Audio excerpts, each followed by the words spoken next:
তৎকালীন সময়ের যিনি মুখ্যমন্ত্রী ছিলেন এবং পরবর্তী সময়ে যখন 2005-এ আগরতলা গভর্নমেন্ট মেডিকেল কলেজ হয় তখনও কিন্তু ট্রাই করছেন এবং ভাষা কি লেখা আপনারা দেখেছেন।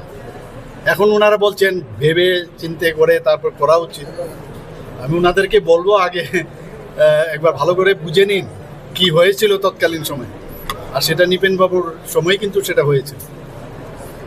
কাজেই বুঝতেই পারছেন ওনারা, আর এমনভাবে একটা ভাব দেখাচ্ছে যে মানে সাংঘাতিক অবস্থা। ওনারাই কিন্তু করেছেন, ট্রাই করেছেন এবং দে ফেল। কারণ কনফিডেন্স আনতে হবে, ডাক্তারবাবুদের কনফিডেন্স নিয়ে আসতে হবে এবং তাদেরকে কিন্তু এই যে কম্পনসেশন দেওয়া, কম্পনসেট করা, সেটা কিন্তু ওরা কিন্তু করেনি, বন্ধ। বাস আমরা তো কম্পনসেট করছি সুপার এবং আইন মেনে। সুপার স্পেশালিটি নিয়ে কার্যত কড়া বার্তা দিলেন আজকে আপনি। না, স্বাভাবিক, আমরা তো কারোর এগেনস্টে না, সবই তো আমাদের ছেলে মেয়ে, সবাই ওরা। আমরাও চাই যে ওরাও এই যে এখন বিকশিত ত্রিপুরা, বিকশিত ভারত হচ্ছে, ওরাও পার্ট অ্যান্ড পার্সেল হোক।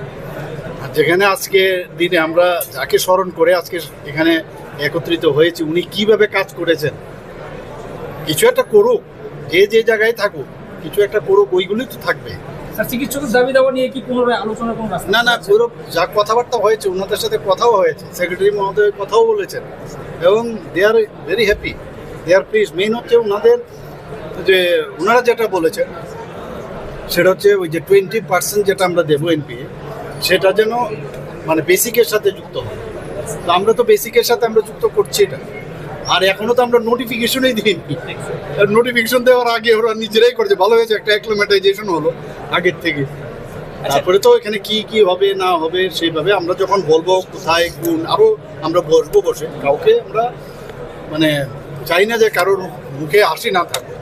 ডাক্তারদের খুশি রাখতে পারলে, কারণ তারা সবসময় কাজ করেন 24/7, ওনারা যদি খুশি থাকেন তো পেশেন্টরাও ভালো থাকবে। একটু অন্য প্রশ্ন, সীমান্তে